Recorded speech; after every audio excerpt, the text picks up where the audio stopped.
welcome to Cast Me If You Can, your weekly cinematic journey. That's right.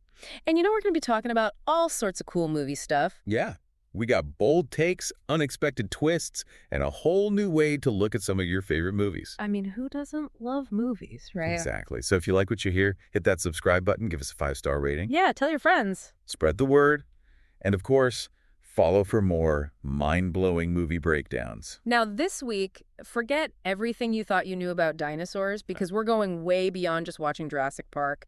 This movie... I mean, this is a 90s classic. It really is a blockbuster in every sense of the word. Yeah. It wasn't just a fun movie. It left a mark on culture. Oh, for sure. And it keeps on making us think about some pretty big questions. That's what we're here for today, to figure out why this movie is so much more than just a dino romp. Yeah, like why did it capture our imaginations back then, and why are we still talking about it today? And the sources you've got, they really highlight that. They show how Jurassic Park manages to mix classic adventure with that genuine creature feature terror. It's like that perfect blend. Right, it really is. And then it throws in some deep ideas on top of that. Right, and that's what we're going to unpack for you today. Okay, so let's start at the beginning with John Hammond. Yeah, he's our visionary, to say the least. He's the one who creates this theme park full of, get this, genetically engineered dinosaurs on an island called Isla Nublar. I mean, talk about ambition, right? Yeah. And he really went all out. Oh, yeah. No expense spared, that was his motto. And the group he brings in to basically give his park okay, they're really interesting. This is where it gets good. You've got Dr. Alan Grant. He's a paleontologist. He loves digging up the past, but not so much with the kids. Yeah, exactly. Then there's Dr. Ellie Sattler, the paleobotanist. I think she's the voice of reason in this whole thing. Oh, absolutely. She brings that much-needed... Definitely. And of course, we can't forget Dr. Ian Malcolm. The chaos theorist. Yeah, he's like a walking warning sign. He's the one who keeps saying this whole thing is going to go wrong. Because it's way too complicated to control. Right, and then you throw in Hammond's grandkids, Lex and Tim. Adding to the chaos, right. Exactly. So then we get that first glimpse of the dinosaurs. And it's pure magic. Oh my God, the Brachiosaurus scene, the sheer scale of it. Breathtaking. It's like awe-inspiring. And even when they find the sick Triceratops. Yeah, there's still that sense of wonder. Totally. Yeah. But even in the middle of all that, you've got Malcolm with his warnings. Right. Life finds a way. Like foreshadowing the chaos that's about to unfold. And it's that tension between this incredible achievement of bringing dinosaurs back to life. Which is like mind-blowing in itself. Right, and Malcolm's understanding that we can't control nature. We think we can, but... But we can't, and that's what makes it so interesting. It's not just about cool dinosaurs. It's about whether we should be doing this at all. Exactly. And as we see, Malcolm's warnings, they weren't just empty words. Right, they were spot on. The hurricane hits Isla Nublar. Not just a bit of bad weather. No, it's like the trigger for the whole system to go haywire. It throws everything into chaos. So then we've got Dennis Nedry. Ah, the disgruntled programmer. Driven by greed, right? Yeah, he wants more money. And he decides to steal dinosaur embryos. Talk about a bad decision. Oh, yeah, his sabotage. And fences go down. Leading to, arguably, the most famous dinosaur escape ever. I mean, the T-Rex scene. It's iconic. Spielberg builds the tension so well. The rain, the tremors, the kids trapped in the Jeep. It's a masterclass in suspense. You're on the edge of your seat. Absolutely. And what's amazing is how Spielberg uses both practical effects. Right. Stan Winston's animatronic T-Rex, it was incredible. So lifelike. And then he blends that with ILM's cutting-edge CGI. Right, for those wide shots where you see the T-Rex moving. They achieved a level of realism that was unheard of at the time. Yeah, it felt so real. Huh. So scary. And from that moment on, it's just one heart-stopping encounter after another. The Jeep chase with the T-Rex. Just relentless. And then the Gallimimus stampede. They're flocking this way. I mean, that line, it's become a classic. And we can't forget the velociraptors in the kitchen. Oh my God, so much tension. They're so smart, so cunning. And that tight space. You really feel trapped. It plays on that primal fear of being hunted. Yeah, you're like, get me out of there. And then in the visitor center, just when you think it's all over, the T-Rex comes back. And takes out the raptors. It's like the monster saves the day. A classic monster movie twist. But it also highlights that nature is unpredictable. Like, even with all his money and technology, Hammond couldn't control what happened. Right. Life finds a way. It's not just a cool line. It's the whole point of the movie. And that final shot with the survivors leaving the island. Looking back at Isla Nublar. It's like nature wins in the end. Taking back its territory. So when we look deeper into our sources, we see Jurassic Park is about more than just dinosaurs. Oh, it's got layers like an onion. Okay, first, there's the whole question of science going too far. Like, just because we can do something, should we? Yeah, bringing back extinct creatures. It raises ethical questions. Do we have the right to manipulate nature like that? It's something to think about. And then there's that constant battle between nature and control.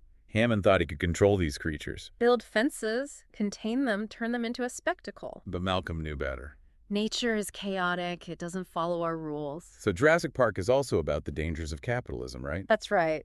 The whole park was driven by profit. And it led to disaster. Nedry, trying to get more money. Compromise security, put everyone at risk. It's a warning about how greed can lead to bad decisions. Even with the best technology, human error, greed, it can bring everything crashing down. And then there's chaos theory, which Dr. Malcolm explains. It's not just fancy science talk. No, it helps us understand how a few small A things storm, a disgruntled employee, can have massive consequences. like a domino effect, but on a huge scale. So when Jurassic Park came out, the critics, what did they think? They loved it. They did. Overwhelmingly positive reviews. They were blown away by the special effects. I mean, it was groundbreaking at the time. The mix of animatronics and CGI, it was seamless. And Spielberg's direction, He knows how to build suspense. masterfully. Roger Ebert, he called it a triumph of special effects artistry. And Janet Maslin from the New York Times, she praised the colossal thrills. Variety, they said the technology was amazing, but maybe the characters could have been developed more. That was a minor criticism. Yeah, but overall, the reaction was huge. It was seen as a landmark achievement, a game changer. And over time, its reputation has only grown. It's gone from being a blockbuster to a classic. Yeah, those early criticisms about the characters, they don't seem so important now. No, people appreciate it for its technical brilliance, the pacing, John Williams' score. That music is iconic. And it's just so entertaining. It's one of those movies you can watch over and over again. It holds up. And its impact on CGI, on the summer blockbuster, it can't be overstated. It set a new standard. And the scores reflect that. 92% on Rotten Tomatoes. 91% audience score. That's impressive. And Metacritic, 68. Which maybe reflects those initial, slightly more mixed reviews. But overall, it was a huge critical and commercial success. And speaking of commercial success, the audience reaction. It was a phenomenon. People went crazy for this movie. It broke box office records. It became the highest grossing film of all time at that point. And people weren't just seeing it once, they were going back for more. Repeat viewings. It tapped into this fascination with dinosaurs. Which, let's face it, we all have. And it delivered something we'd never seen before. The word of mouth was incredible. And the quotes, the memes. Life, finds a way. Clever girl. Even Jeff Goldblum's pose. You know, the one. So iconic. And the memes, like the water glass rippling. Nedry's magic word. It's everywhere. It's part of our culture. And the fan base, still so active. Online, it's huge. Reddit, wikis, forums, people discussing every detail. Debating the science, coming up with theories. Like, why does Dr. Grant hate kids? Oh yeah, the raptor theory. It shows how engaged people are with this movie. And the creativity, the cosplay, the fan fiction, the artwork. It's amazing. People are still inspired by it. It's got that mainstream appeal, but also this dedicated cult following. It's a special movie. Speaking of special, let's talk about some behind-the-scenes stuff. Oh, there's some great stories. Like Hurricane Iniki hitting during filming. In Kauai. A Category 4 hurricane, the cast and crew had to take shelter. They used some of the actual hurricane footage in the movie. That's dedication. And apparently, Richard Attenborough slept through most of it. No way. Yeah, he's a legend. And the T-Rex animatronic? It was a marvel of engineering, but it had its quirks. Especially when it got wet. The latex skin would absorb water, get heavier, and sometimes malfunction. Talk about adding to the tension on set. And there were times it just wouldn't work, so Spielberg had to rely more on CGI. And that iconic water ripple effect. You know, the one in the glass when the T-Rex is approaching? It's so simple, yet so effective. And you know where that idea came from. Spielberg was listening to Earth, Wind and Fire in his car. Seriously? And he noticed the vibrations from the bass. So on set, they used a guitar string attached to the dashboard. That's brilliant. Low-tech solution for a high-impact moment. And the decision to use more CGI after they saw ILM's test footage. That was a turning point. Yeah, they were originally going to use more stop-motion animation. But when Spielberg saw that CGI T-Rex skeleton, it changed everything. It was a game changer, not just for this movie, but for all of filmmaking. Kathleen Kennedy, the producer, said Spielberg basically declared stop-motion extinct. Wow. And the casting, there were so many interesting possibilities. Harrison Ford, William Hurt, even Richard Dreyfuss could have been Alan Grant.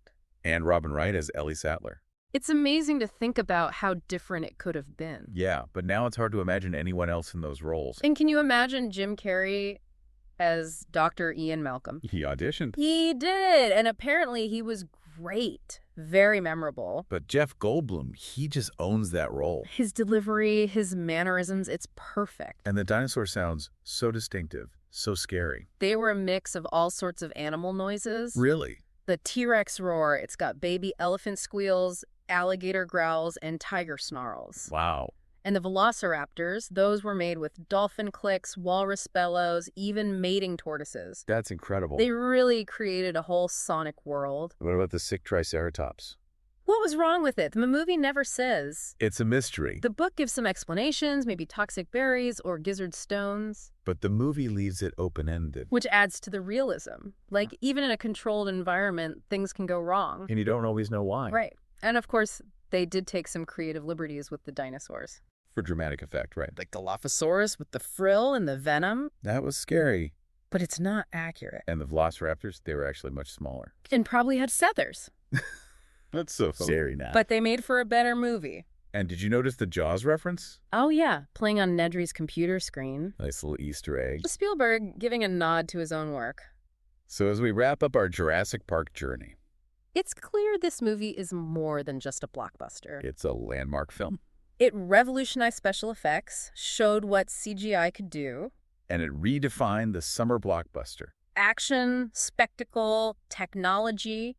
It raised the bar. And it made people interested in paleontology again. The Jurassic Park effect. And its influence on other creature features is undeniable. So many movies followed in its footsteps. And it made Spielberg a true icon. A visionary director. But it's not just about the effects and the spectacle. The themes of the movie, they're still relevant today. Genetic engineering, scientific responsibility, the power of nature. These are things we're still grappling with.